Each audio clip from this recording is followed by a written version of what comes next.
move to questions. Call the Leader of the Opposition. Thank you very much, Mr Speaker. My question is to the Prime Minister. ABS data shows electricity prices increased on average by 12.9% per year when Labor was last in government, compared to just 0.3% during the previous coalition government. Given the Prime Minister has now dumped his promise to cut power prices by $275 for Australian families, can the Prime Minister cut the hubris and tell Australian families whether power prices will be higher or lower when they get their next bill? Give the call to the Prime Minister. You meant a 20% increase. I thank so much the Leader of the Opposition for this question, which goes to whether Australians will have higher power prices when they get their next bill. And I'm happy to outline, for the benefit of the House, what the circumstances are when they get the next bill. Because we, of course, did have a policy that we announced on the 3rd of December last year. On the 31st of March this year, the Governor-General, acting on the Minister's advice, signed a determination to delay the publication of the default market offer for energy prices. On the 6th of April, the determination to amend paragraph 17(2)(c) of the Electricity Retail Industry Code was registered and published. On the 7th of April, the determination with the delayed date came into effect. And guess when the election was called? The 10th of April. So 3 days before the election was called, this minister went to the GG, put in a determination to actually change the industry code to keep it secret.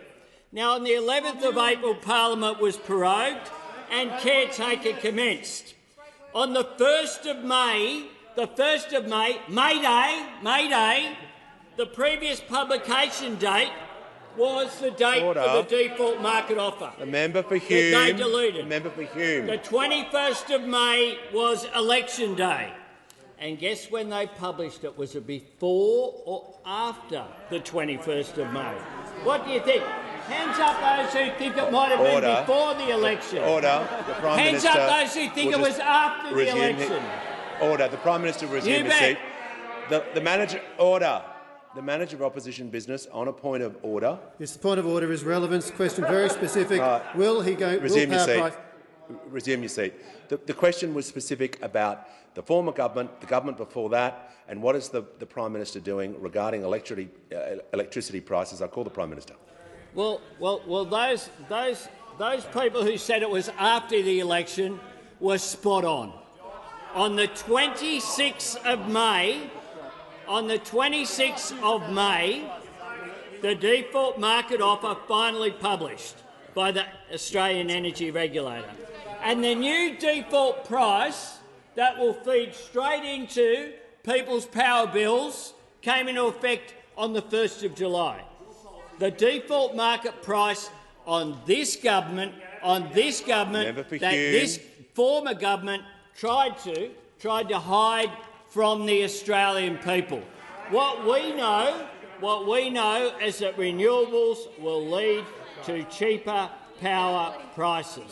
We stand by our modelling. Those opposite couldn't even be straight with the Australian people about the higher power prices that they locked in.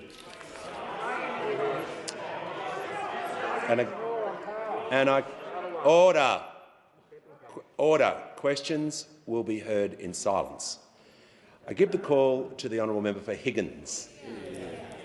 Thank you, Mr Speaker. My question is to the Minister for Indigenous Australians. How is the Australian government progressing the Uluru Statement from the Heart? What is the way forward on a referendum to enshrine an Aboriginal and Torres Strait Islander voice? I give the call to the Minister for Indigenous Australians. Thank you, Mr Speaker, and I thank the member for Higgins for her question and congratulate her on her wonderful speech earlier today. This weekend at the Garma Festival on Yolngu country, the Prime Minister delivered the most important speech by a Prime Minister on Indigenous affairs since the apology to the stolen generations in 2008. The Prime Minister recommended a simple question to be put to the Australian people in a referendum. Do you support an alteration to the Constitution that establishes an Aboriginal and Torres Strait Islander voice? A simple proposition, a question from the heart. As I went around the festival, the sense of excitement was quite overwhelming. Traditional owners from right across Australia looking forward to it with a sense of hope about the future, because they understand that a voice to the Parliament is about both symbolism and practical outcomes. Practical outcomes like education, health, housing and family violence. Because a voice to the Parliament will mean that Aboriginal and Torres Strait Islanders will be consulted and heard on policies that affect them.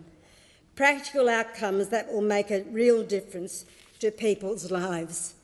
Fairness, respect, that's what the voice is all about.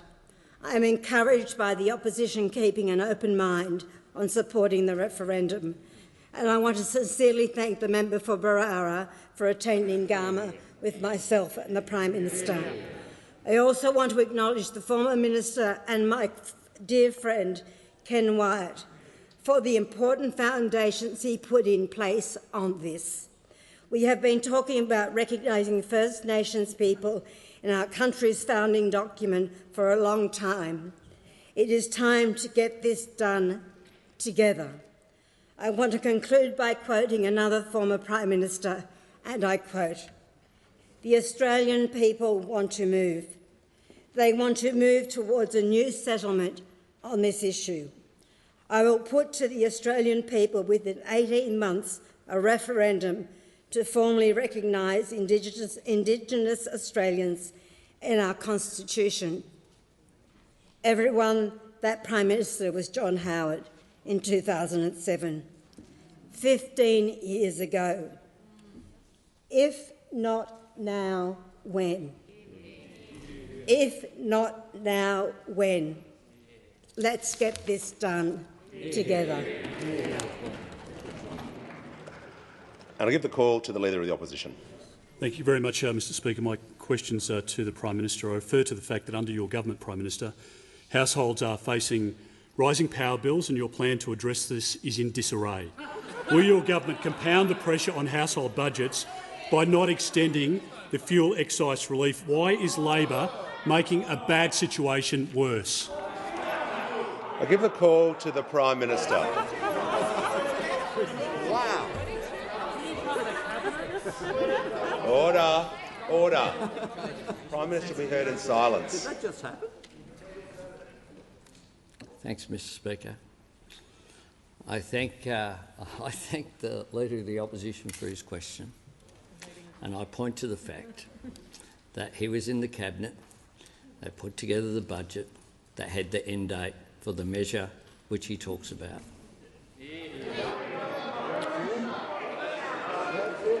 I give the call to the member for Canberra. Thank you, Speaker. My question is to the Attorney-General. Why is it so important to include an Aboriginal and Torres Strait Islander voice in the Constitution, and why does it have to happen in this Parliament? I give the call to the Attorney-General.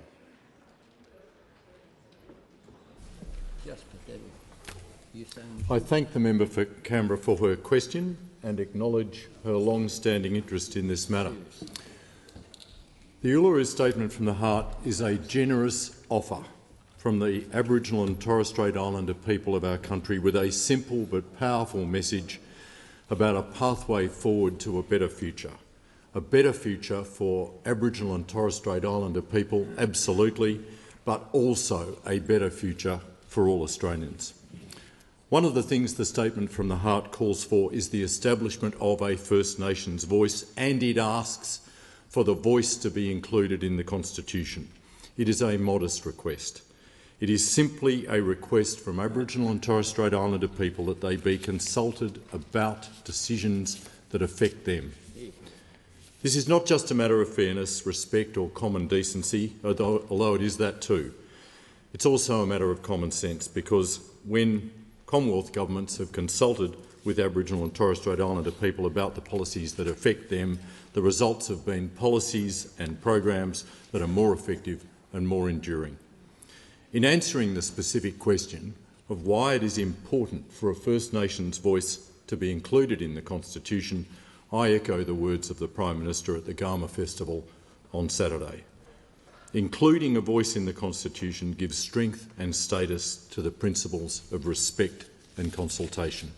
Including a voice in the Constitution means that a willingness to listen to the voices of Aboriginal and Torres Strait Islander people won't depend on who is in government or who is the Prime Minister from time to time. The voice will endure regardless. Including a voice in the Constitution means that the voice cannot be silenced. As a former Chief Justice of the High Court, Robert French, said in the Australian Financial Review this morning, the inclusion of the voice in the Constitution would also be itself an act of recognition, but one that has the practical benefit of providing a means by which Parliament and the executive government can be informed about the effects of proposed or existing laws, policies and practices in relation to Aboriginal and Torres Strait Islander peoples. And on the question of why it has to happen in this term of Parliament, I again echo the words of the Prime Minister. If not now, when? It has been already 5 years since the Uluru Statement from the Heart, and we should not wait another 5. I give the call to the honourable member for Kennedy. As the Minister in Queensland, which is the state with the biggest population of First Australians, and you'll hear me often identify myself as a First Australian, whether I am or not, that's irrelevant, really. No, it's a very important point I make. It's a very important, serious point I make. Member for Kennedy, are you asking a question? I'm sorry, I was commenting point of order on the last question. If I'm out of order, then I'll sit down. There's no point of order. Resume your seat, member for Kennedy. I give the call to the member for Ryan. Thank you, Speaker. My question is to the Treasurer. We are in a wage and cost of living crisis, but corporations are making record profits and the gas corporations are gouging us all. In the upcoming budget, will you place a windfall tax on these excess profits to invest in universal services like getting dental into Medicare and bring down the cost of living for everyone? I give the call to the Treasurer. Yeah, thanks very much, Mr Speaker, and I thank the member for Ryan for her question, and I congratulate her once again on her election to this place.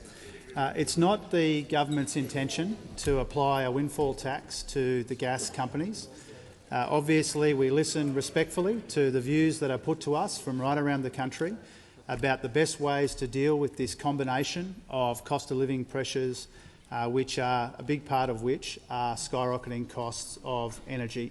So we listen respectfully to the proposals that are put to us, but we are not currently working up a windfall tax or anything that looks like that as we deal with the complex combination of economic circumstances that we have inherited as a new government. We do have a policy on multinational taxes, which is part of making sure that multinationals pay their fair share of tax here in Australia, and so that we can invest that money in some of those areas that the member for Ryan is right to identify, whether it be Medicare, whether it be childcare, will it be investments in education and skills, all of these important areas. One of our defining tasks as a government, a task that we have embraced, the Finance Minister and I, indeed the whole Cabinet, the whole party room, is how do we take money which has been spent on unproductive purposes for a political dividend, and how do we redirect that money in the interests of the Australian people into areas which does deliver, whether it's a social dividend or an economic dividend as well. As the creators of Medicare, as the creators of so many of these programs that we cherish, we are looking for ways to more responsibly fund those priorities.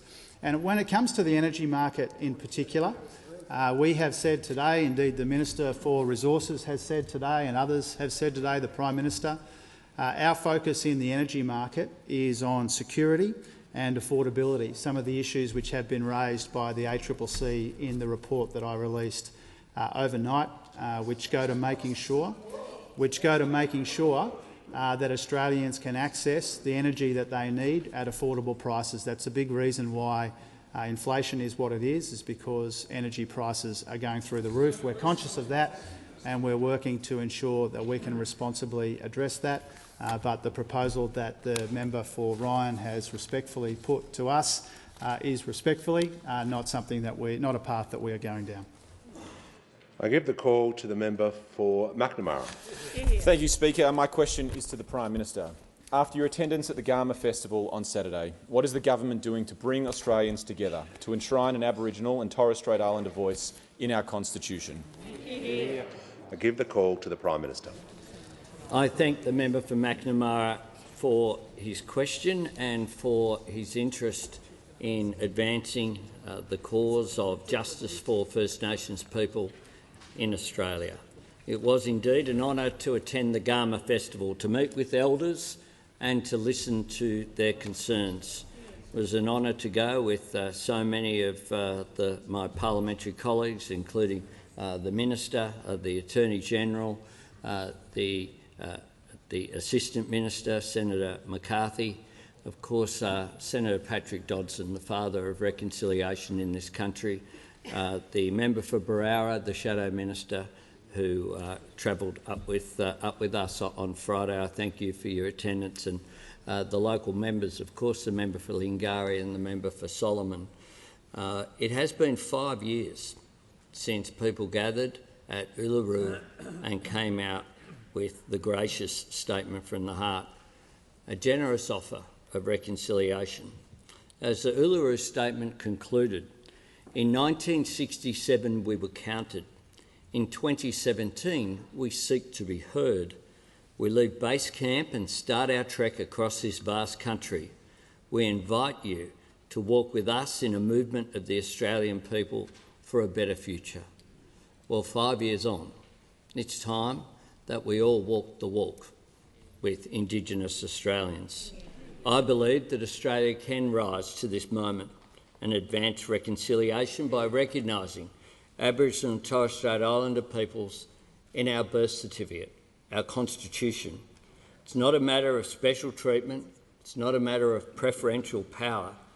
It's about consulting Aboriginal and Torres Strait Islander peoples on decisions that affect them. And in the draft of the constitutional change that I spoke about on Saturday, it makes it very clear the primacy of the Parliament is not affected. It is also the case that it's not a matter of a voice or practical measures to close the gap. It's a matter of a voice being a vehicle to advance practical measures to close the gap. Because we know when a government listens to people with experience, with earned knowledge and culture and community, the policies and programs are always more effective, whether it be justice reinvestment programs, programs like Indigenous Rangers, where you consult people and give them that sense of ownership, you get better practical outcomes. The voice can empower communities, create opportunity, deliver justice and give security. This is an opportunity to uplift our entire nation. We need to seize that opportunity. Now I give the call to the member for Fairfax.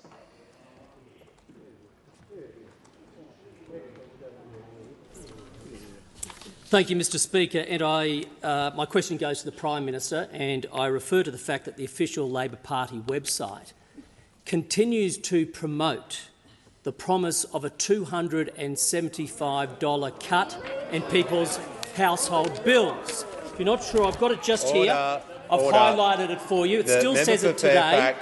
A cut of $275. Now, will the Prime Minister please tell us why he is giving false hope to Australians who are already struggling with their cost of living that they're going to get a cut in their power bills?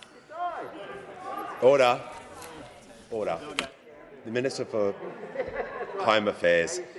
I call the Prime Minister. I'll ask the Shadow Minister to supplement this question because this is I shouldn't get all of this. We should spread the opportunity.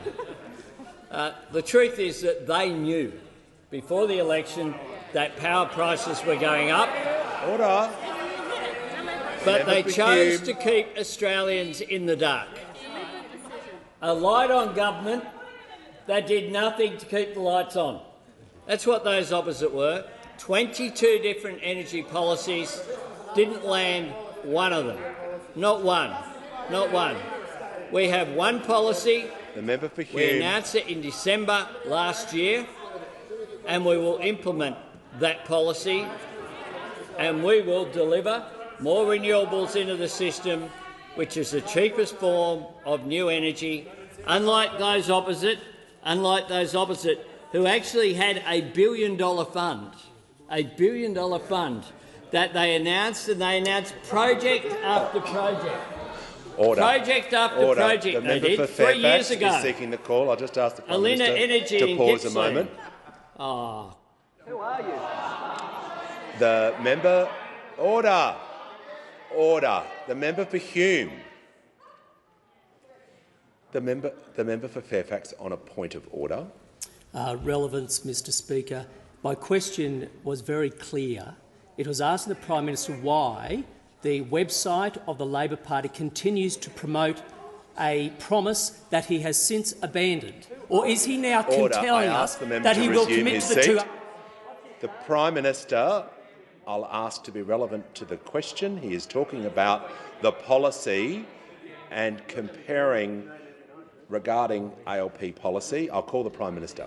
That's right. And they announced 3 years ago 3,800 megawatts of new generation in East Gippsland, Reeves Plains, Grattan, Queensland, Dandenong, Victoria, Port Kembla, New South Wales, Lincoln Gap, South Australia, Baroota, South Australia, Armidale, New South Wales, Crow's Nest, Queensland, Tasmania, Eyre Peninsula, Lake Macquarie. 3 years later, not $1, not enough energy to light up a light bulb. And I'd ask the Shadow Minister. I call the Minister for Climate Change and Energy. Well, thanks, Mr Speaker, and thanks to the Prime Minister. Mr Speaker, we are going about implementing our election commitments because we know on this side of the House that clean energy is cheap energy. So we have already started implementing our policies to move renewables to 82% of our grid. And it is the case that the former Minister for Energy didn't just not issue a release, he actually had to physically intervene to change the law. He sat in his office and signed an instrument, Mr Speaker, to change the law. He probably sat in his office and then once he'd done it, he thought to himself, fantastic. Well done, Angus, he thought to himself, Mr Speaker, that's what he thought. Order. We've got the former Minister for Energy who sat on energy price rises. We've got the former Minister for the Environment who sat on the State of the Environment report. I mean, the entire leadership group of the opposition is a walking witness protection program, Mr Speaker. I'm surprised they don't have their meetings in a safe house. Order. Before we continue, order. The member for Hume. The member for Hume will cease interjecting. Before I call the next member, I just remind the minister members should be referred to by their correct title. And I give the call to the member for Fraser. My question is to the Treasurer. What are the implications of the ACCC's report into the gas market released today? Give the call to the Treasurer. Yeah, thanks very much, Speaker, and thank you to the member for Fraser for his question as well. Mr Speaker, high gas prices are making life harder for Australians, for Australian industries and for Australian employers. Wholesale gas prices in the second quarter of this year, around the time of the election, were more than 3 times higher than at the same time last year. That's why in June I worked closely with the Minister for Energy and the Minister for Resources, and together we tasked the Australian Competition and Consumer Commission to investigate skyrocketing gas prices, to consider the supply of gas to domestic versus export markets, and advise the government of any regulatory changes that might be required. And I want to thank the ACCC and particularly its chair, Gina Cass-Gottlieb, for the first-class report that I've released publicly today, which combines an aspect of their regular monitoring with the extra work that we asked them to do. And, Mr Speaker, it contains some sobering reading, I think, particularly in relation to these 3 warnings that they issued. First, the upstream gas market is highly concentrated. Around 90% of the market is dominated by 3 major players. Second, exporters aren't always meeting the spirit of their obligations to the domestic market under the heads of agreement. And thirdly, the domestic market faces a major supply shortfall in 2023 unless action is taken to fix the regime. In other words, the arrangements set up by those opposite aren't working to ensure enough domestic gas at competitive prices. And the ACCC made it really clear that the timing of the gas trigger isn't flexible enough and the rules are too narrow, and the heads of agreement isn't working either because companies aren't consistently offering gas to the domestic market with reasonable notice or at reasonable prices. So most of our excess gas, the gas that isn't contracted, is being exported into the international spot market to take advantage of the current conditions. The domestic shortage that comes from this is expected to be about 1/10 of the domestic supply that we need next year. But here's the thing, Mr Speaker. There's enough uncontracted gas to meet our needs in Australia if the spirit of the heads of agreement is adhered to. And that's why the steps outlined by the Minister for Resources today are so important and why they are called for and supported by the ACCC, to reform the trigger and take the first step towards activating it, to consult on the best ways to go about it and to improve the heads of agreement. This is all about two things: more gas for Australia at more competitive prices. And as the PM said, we will take the necessary steps to make that happen.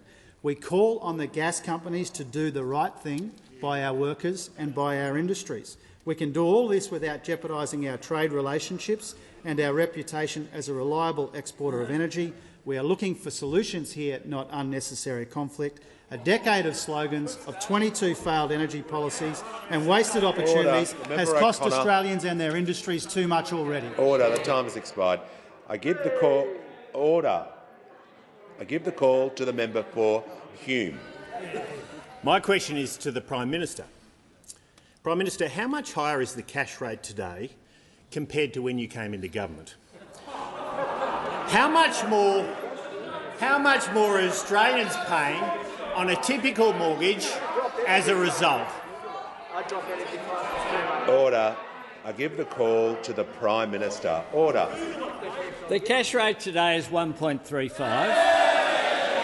And what we know is that the Reserve Bank said earlier on, the Reserve Bank said, I want to get this quote, I want to get this right, because the Reserve Bank said, members on my left. The Reserve Bank said prior to the election they foreshadowed interest rate increases. Now, if those opposite want to argue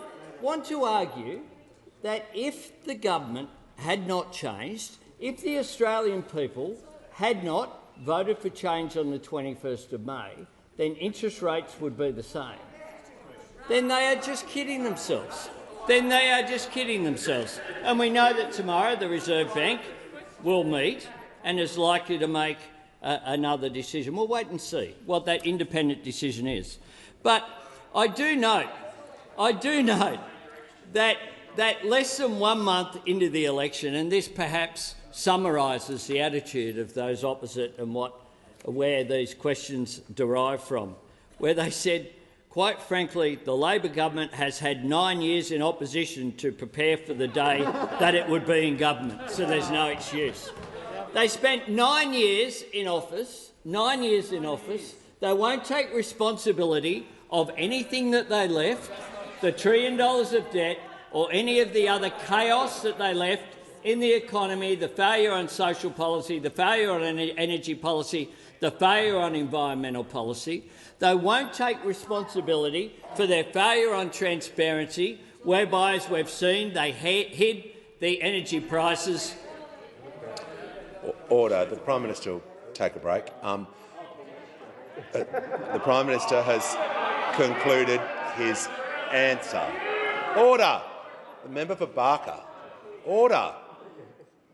Questions will be heard in silence. Give the call to the member for Parramatta. My question is to the Minister for Resources. What action is the Albanese government taking to address the East Coast energy crisis while maintaining Australia's reputation as a reliable trading partner? Give the call to the Minister for Resources and Northern Australia.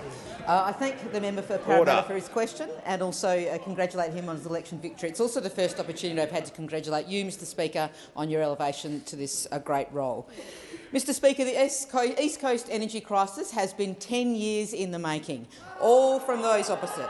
22 failures of their energy policy, 22 times they've failed to implement an energy policy, and this is the mess you have left this country in.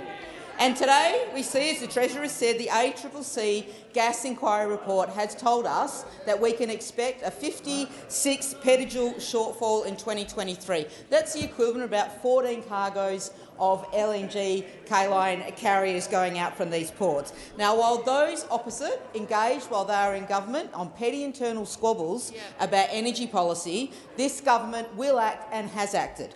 For a start, this government has extended and will extend the life of the ADGSM. This is the trigger that you are calling for us to pull, yet it doesn't exist at the moment. That right does not exist because you failed to extend the life of that mechanism. So while you hid energy prices, hid the State of the Environment report, you also failed, those opposite, also failed to extend the life of the ADGSM, which they all march around calling for us to pull the trigger on. Well, first things first, people. Let's make sure it's actually extended. That process is underway. In fact, it was one of the very first decisions of this government to extend that because we could see this coming. We did not put our head in the sands. Those opposite most certainly have done so. The government today has also opened consultations in regard to reform of the ADGSM to ensure it is an effective tool and is fit for purpose, so that it is available on a more than once a year or annual basis.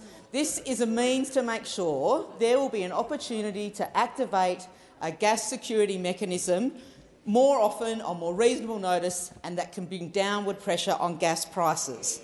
The current mechanism fails to do any of those things. The government will also start negotiations on the heads of agreement.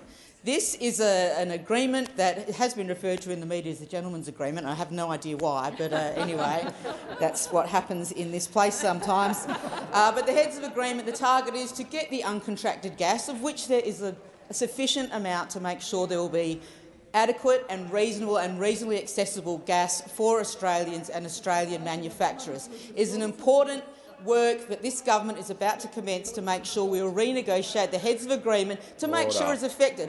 Under those opposite, when they are in government, ever since you implemented the ADGSM and the heads of agreement, the gas companies have ignored it. We will make sure it works and works for the Australian people. The minister's time has expired. Order. I give the call to the Leader of the National Party. Thank you, Mr Speaker. My question is to the Prime Minister. I refer to the Agriculture Minister's admission in the Senate that almost 4 weeks following the barley foot and mouth outbreak, none of the promised 1 million vaccination doses have been delivered to Indonesia, nor have additional veterinarians arrived. How many of the promised 1 million doses have now been delivered and veterinarians arrived in Indonesia? I give the call to the Minister representing the Minister for Agriculture, Fisheries and Forestry. Thanks very much, Speaker. As the Shadow Minister knows, in order to deliver a vaccine, you actually have to make sure that you've got the right virus in the first place, and they take a while to manufacture. For a start, and they'll be delivered as we promised in August, as we promised. But if you want to talk about delays, when did we hear about a foot and mouth disease outbreak in Australia? When did we hear about it? We heard about it on Twitter from the then Minister for Agriculture on the 9th of May. The Minister will resume her seat. She's only been going 30 seconds, so the Leader of the National Party rising on a point of order. I started to read it. Okay. I've given you the call. Yes. Under Standing Order 68, on Thursday after question time, I gave a personal explanation about the answer the Prime Minister gave that quoted the tweet in which the Minister has just raised that did not read all the tweets. Resume your seat. There is no point of order. That is a separate matter. If you wish to take another personal explanation, you can. This is not the time to do it. Well, it's not during question time. And I give the call to the Minister and ask her to be relevant to the question regarding the delay in vaccine rollout and the 4 weeks after the foot and mouth outbreak has occurred. I call the Minister. Thank you very much, Mr Speaker. So when did we first hear about this outbreak? On Twitter, where the then Minister for Agriculture decided to announce that to the Australian public by a tweet on the 9th of May. And what did he do? He offered a briefing to the opposition, offered a briefing as per our caretaker arrangements, but then what did you do? Absolutely nothing. Nothing. You did nothing. Has the Minister concluded her answer? Yes, she has. The Minister's concluded her answer. The manager will resume. The manager will resume his seat. Order. Order. Order. Questions will be heard in silence. We'll give the call to the member for Hunter. Thank you, Mr Speaker, and congratulations on your new role. My question is to the Minister for Industry and Science. What is the impact of gas price hikes on Australia's manufacturing industry? What would a shortfall of domestic gas mean for the jobs of Australian manufacturing workers? Give the call to the Minister for Industry and Science. Thank you. Thank you to the member for Hunter. And if I may just start by congratulating you, Mr Speaker, on your election and also on the election for the member for Hunter. A former fitter and boiler maker, he knows full well the impact of these issues on manufacturing, and I welcome the chance to respond. The gas price rise has been a serious problem for manufacturing across the country, but obviously for companies and manufacturers in the Hunter, represented by him and the member for Paterson.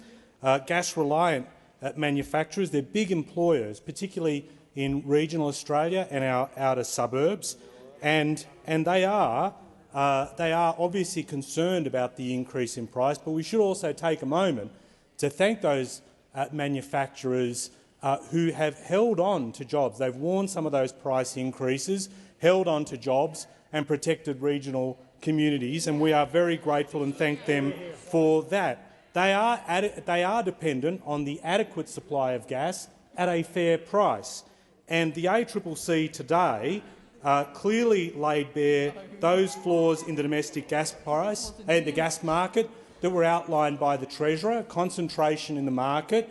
You've seen a failure to adhere to the spirit of the heads of the agreement, and there has been a concern around the shortfall and the pressure that that will place on manufacturing.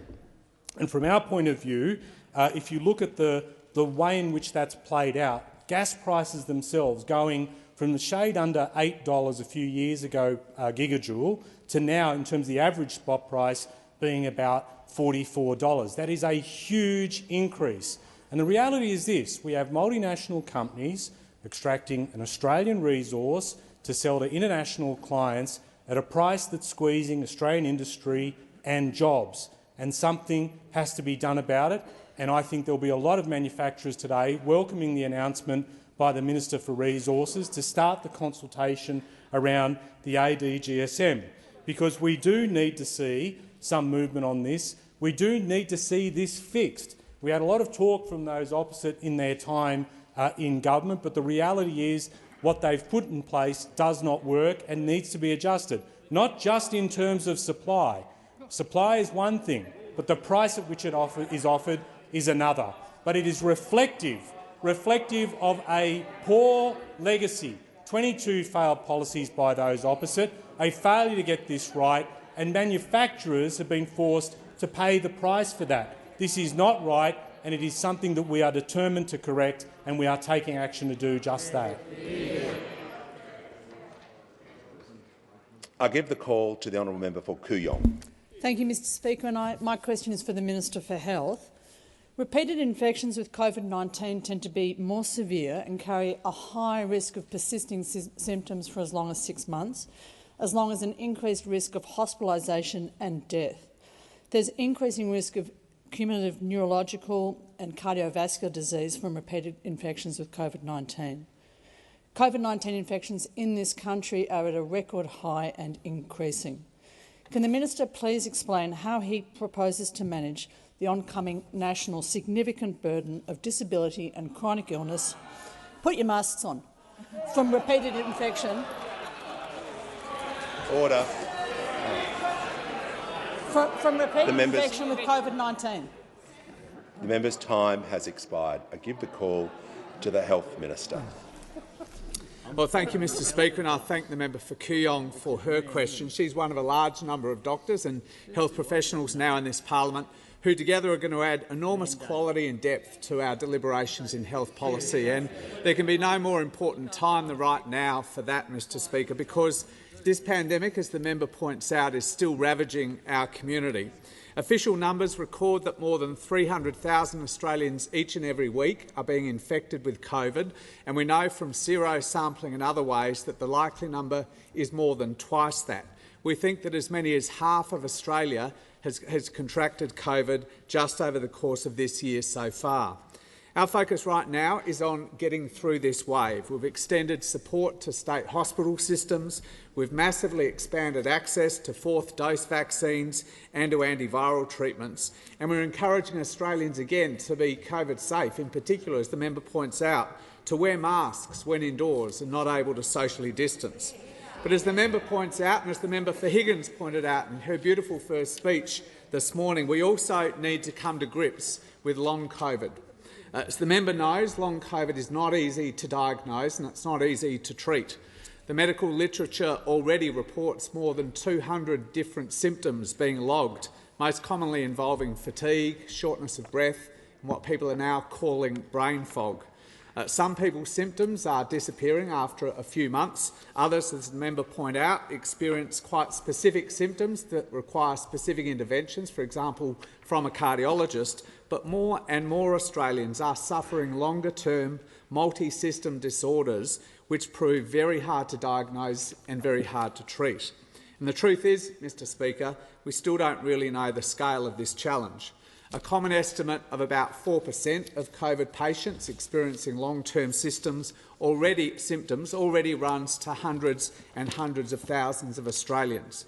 Now, support is obviously available through standard Medicare systems. States are operating long COVID clinics, though their waiting lists are growing. But it's increasingly clear to me that we are going to need to develop a focused response nationally to the phenomenon of long COVID.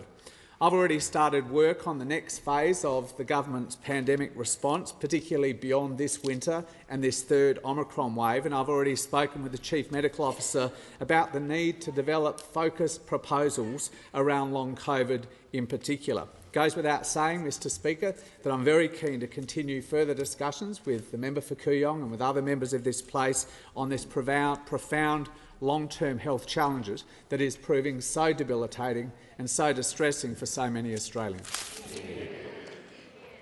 I thank the Minister. I call the member for Newcastle. Thank you, Mr Speaker. My question is to the Minister for Climate Change and Energy. What action is the Albanese Labor government taking to put more energy into the grid for Australian households? Why is it so important to be upfront on the issues facing the energy system? And what are the consequences of a failure to act? I call the Minister for Climate Change and Energy. Well, thanks very much, Mr Speaker. I thank the member for Newcastle for her question. And she, together with her other Hunter Valley colleagues, represent an area which has been crucial to Australia's energy generation and will continue to be so. As we move Australia to become a renewable energy powerhouse, no region is more important than the Hunter in that transformation. And getting more energy generation and more electricity generation is the centrepiece of the Albanese government's approach. We have Rewiring the Nation, which will ensure that we can transition to 82% renewables into the system.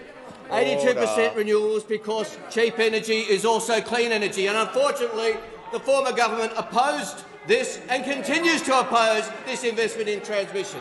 We have our National Energy Transformation Partnership with the states and territories, Mr Speaker, that we are negotiating and working on in good faith with our state and territory colleagues, which is very important, and I know the previous Minister for Energy would not have been willing or able to do so. And of course, we have our important community batteries policy and solar banks policy to bring on new renewables and to bring on the storage. But I'm asked, Mr Speaker, about the consequences of a failure act, and that really is what we're dealing with, the consequences of 10 years of delay and denial and dishonesty.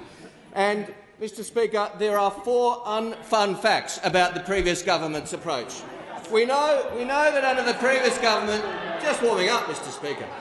The minister will cool down, and I'll call the manager of opposition business. Well, thank you, Mr Speaker. It goes to the question of the extent to which ministers are given free rein to simply give their own interpretation of what's happened over the last 10 years. Standing order. The point of order, Brainiac, is relevant. Members on my right. Standing Order 98C is quite clear on the range of questions as to which ministers can be asked about. It restricted to public affairs administration proceedings pending in the House. And then, of course, there's the well-understood requirement that an answer must be directly relevant to the question. It cannot be appropriate, Mr Speaker, that there's a construct under which a minister is asked a question which invites him to reflect in the broadest possible terms on the conduct of the previous government. He should be telling the Australian people what the Albanese government's plans are to solve the problem. The manager will resume his seat. I'll hear from the order. The member for Moreton. The member for Page. I'll hear from the leader. Thanks very much, Mr Speaker. Just to the point of order, for the benefit of the Manager of Opposition Business, Standing Order 98 that he referred to at the start carries the rules for the questions. They apply to the questioner. Standing Order 104 is the one that refers to the answers, and that's the standing order that refers to the minister. It's not a valid point of order to use Standing Order 98 to try to limit what's in an answer. This question specifically included what are the consequences of a failure to act, and the minister is being specifically relevant to it. I don't need to hear from the manager. I don't need to hear from the manager of opposition business. I understand the point being made, and this was a question to me by the manager last Thursday. Order. Order. I'll continue to listen to both questions and answers carefully and enforce the standing orders. Order. The member for Latrobe. The member for Latrobe. Answers must be directly relevant and within the parameters of the question. And the question was about consequences of failure to act. If that part of the question was not in the question, the minister would not be relevant. I'll make a ruling if I feel the answer is not relevant and outside of the parameters of the question. I call the minister who is being relevant to one part of the question. Thank you very much, Mr Speaker. I understand the sensitivity of those opposite about the 4 unfun facts of their record. In their time, we had 4 gigawatts of energy generation leave the system and only 1 gigawatt of energy generation come on, because the previous government did not encourage renewable energy generation. We saw a 17% decline in renewable energy generation over their period. The second unfun fact, Mr Speaker, is that the previous minister announced $1 billion of funding to get 3,800 megawatts onto the system, didn't deliver a gigawatt, a megawatt, a watt or an electron, Mr Speaker. Not one. Thirdly, their signature policy. We heard a lot about it. Snowy 2.0. Good project. Did we hear before the election? I might have missed it. Did anybody here in the House before the election, the minister come to the dispatch box and announce it was running 18 months late? Anyone? Anyone? No? No, I don't think it came up. Wasn't mentioned. And finally, the results, Mr Speaker, of their delay and denial is the dishonesty. The minister changing the law so he would not be held to account for his actions. Signing an instrument, Mr Speaker, signing an instrument to keep the facts in the Australian people. That's what the previous minister did. Order. We are dealing with the implications of a tailor-made crisis and we're fixing the mess we inherited. Order. I give the call to the Deputy Leader of the Opposition. My question is to the Minister for Aged Care. I refer the Minister to her answer last week that 869 new nurses would be needed for Labor's 24/7 Nurses in Aged Care policy. In April, when asked about the number of nurses needed to deliver 24/7 nursing, the now Minister for Home Affairs said, "We will need to bring in low thousands, somewhere between 2,000 and 3,000 new people." Minister for Was Home the Affairs. Minister for Home Affairs wrong, or did you, Minister, mislead the House? I give the call to the Minister for Aged Care and Sport. Thank you, Order. Mr Speaker, and Order. I welcome the opportunity to talk about workforce shortages and the numbers of workforce shortages, specifically about those numbers that came out in estimates. I think it was the 1st of April off the top of my head where these numbers were being discussed. I think what's important to note here, Mr Speaker, is that these numbers were the modelling of the then Morrison government when being told about workforce shortages. The difference, Mr Speaker, is that we are actually doing something about it. We are doing something about workforce shortages. They were given a secret report that, and the theme of today, that they chose not to tell people about. They were told the bad news and they decided not to tell Australians anything about it and to try and skate through. So yes, when we're talking about workforce, there are different numbers for different things, and the 869 was for the Minister will resume her seat. The Deputy Leader on a point of order. On relevance, Mr Speaker, the question was the member for Hotham wrong? Resume your seat. Resume your seat. Thank you for the point of order. There is no order. There is no point of order. The Minister is referring to the question regarding numbers and the relevant answer regarding last week and the reference to the former Shadow Minister. So I'll give the call to the Minister. So yes, the number is still 869. It was also 869 when you didn't do anything about it, and it was thousands when we add the 200 care minutes, which is the other commitment that you speak about often. And I think the thing to note, Mr Speaker, when perplexedly asking us about where all these workers are going to come from, it was a problem that you chose to do nothing about. You had this problem for years and years and years. And Mr Speaker, probably worth noting at this point, when we talk about aged care workforce shortages, where did it all stem from? It stemmed from December 2013, when one of the first actions of the Abbott government was to cut the Aged Care Workforce Compact. Has the Minister concluded her answer? Absolutely. All right. A point of order from the Manager of Opposition Mr Speaker, Business. the new Minister should not be using the term you. That's a reference to you as a Speaker. Yes, I thank the Manager. Order. I thank the Manager of Opposition Business for that point. That is creeping into question time. I ask the Minister to refrain from using that term and to return to the question. You are sensitive. And if that's the most searing critique they have of me when talking about aged care workforce shortages, I think it says a lot about what they did with their time. I will return to the question. So when we talk about workforce shortages, this started December 2013 when one of the very first acts of the Abbott government was to suspend standing orders in the House to cut the Aged Care Workforce Compact,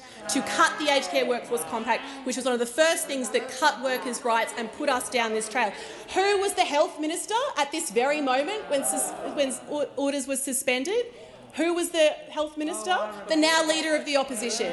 He was the one who was the Health Minister when they suspended standing orders to cut the Aged Care Workforce Compact, one of the things that set us down this path with terrible workforce shortages, which we're upfront about this, will require thousands of workers to come back online to fix the problem. And that's why we're trying to give them a pay rise. We will need 869 nurses to meet our 24/7 nursing requirement. That was the question you asked me on Thursday. That is the question I answered. I think, Mr Speaker, you said, want a different answer, ask a different question. That was the number. Broadly, as you well know from the secret report that you chose to do nothing about, thousands of personal carers, thousands of kitchen staff, thousands of other staff in aged care are going to be required to get to what, at the end of the day, Mr Speaker, is talking about a better standard of care. They're quibbling over how we work to get a better standard of care, and really, after 9 years of neglect, a better standard can't come soon enough. Order. The Minister's time has expired. Order. Order. Order. I give the call to the member for Macon. Thank you, Mr Speaker, and my question is to the Minister for Communications. The impact of scam text messages is increasing at an alarming rate. What steps is the Albanese Labor government taking to better protect everyday Australians? I give the call to the Minister for Communications. Thank you, Mr Speaker, and my deepest congratulations on your elevation. And I thank the member for Macon for his question, and as he and I think every member of this House knows, too many of our constituents have fallen victim to a scam text message or know someone who has. The perpetrators of scam texts are criminals who operate domestically and overseas. They utilise sophisticated technologies to harm innocent Australians, whom they con into divulging sensitive information that can lead to their identity being stolen. They cause financial loss and emotional distress, and they ruin livelihoods. The ACCC estimates that Australians lost more than $2 billion to scams last year. And to give some perspective, according to ScamWatch, financial losses from scam texts have increased by a staggering 188% compared to the same period last year, already costing Australians over $6.5 million. Now, this government considers this to be completely unacceptable. And consistent with our priority to keep all Australians safe, it is pleasing that new rules recently came into force to help combat scam texts. For the first time, telco providers are required to identify, trace and block scam text messages. There are also enhanced obligations for educating consumers about scam texts. And if the telcos fail to comply with the new rules, they face hefty penalties of up to $250,000. Now, Mr Speaker, can every scam text be stopped? Unfortunately, the reality is that scams will always exist and consumers need to remain vigilant. But these measures offer better protection and deterrence than ever before, and there will be industry-wide consistency to implement and maintain first-rate capabilities to reduce scam texts. Now, Mr Speaker, the evidence from scam call blocking shows that we can make a meaningful reduction in the volume of scam texts as well. In the first 16 months since the industry employed similar rules in relation to scam calls, over 500 million scam calls were blocked from reaching Australian consumers. So I say to the House and to Australians tuning in, if you receive a suspicious text which you think might be a scam, it probably is. Don't click on any link attached to it and don't provide any information in response to it. And I encourage you to visit ScamWatch to report scams and check out its useful tips on detecting and avoiding them. Mr Speaker, these developments reflect this government's broader suite of initiatives to help keep Australians safe from scams. We've committed to establishing a national anti-scam centre, which my colleague, the Assistant Treasurer, will be spearheading.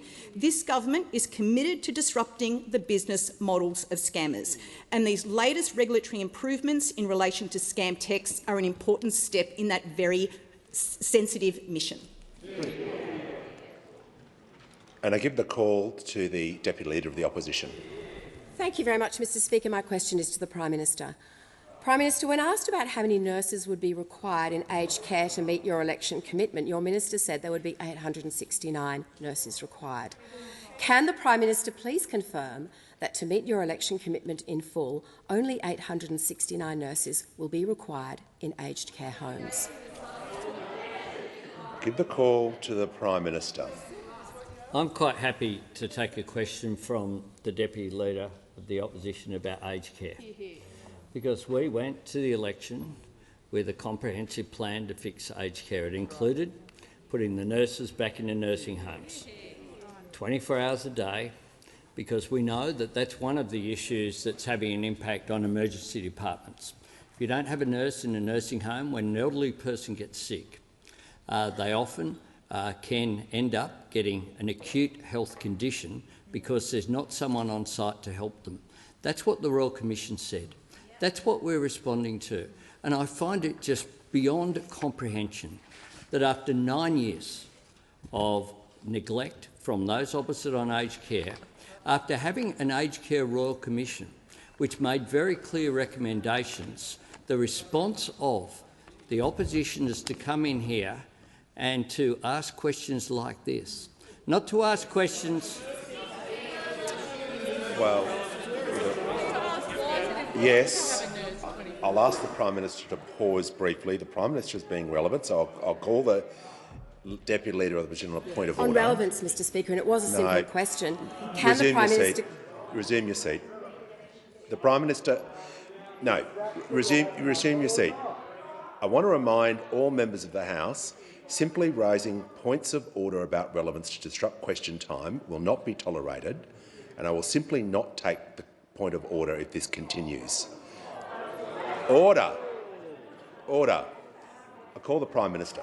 Thanks very much, Mr Speaker. I'm asked a question about nurses in nursing homes, and what those opposite are saying is that it's not relevant. It's not relevant. The consequences of not having a nurse in a nursing home 24/7. That's what they're saying. They just don't get it. And we had a very clear plan about nurses in nursing homes. We had a very clear plan about 215 minutes of care. We had a very clear plan about more accountability for the operators of nursing homes. We had a very clear plan about better nutrition in nursing homes for aged care residents, because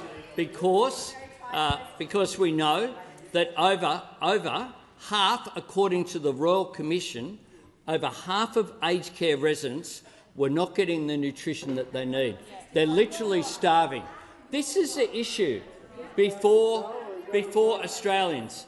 And I say to the opposition to think seriously about the impact of those people watching this at home who have mum or dad or grandpa or grandma or their sister or brother in an aged care home, worried about the impact which is there, worried about the deficiencies that have been identified by the Aged Care Royal Commission. And you know what they're saying around the country? They're saying we want a nurse in a nursing home. They're saying we want 215 minutes of care. They're saying we want better nutrition. They're saying they want better accountability. Those opposite just show, with this line of questioning, just how completely out of touch they are. On indulgence, I'll give one moment. Order. Order. Member, the Leader of the National Party. Order. The member for Perth.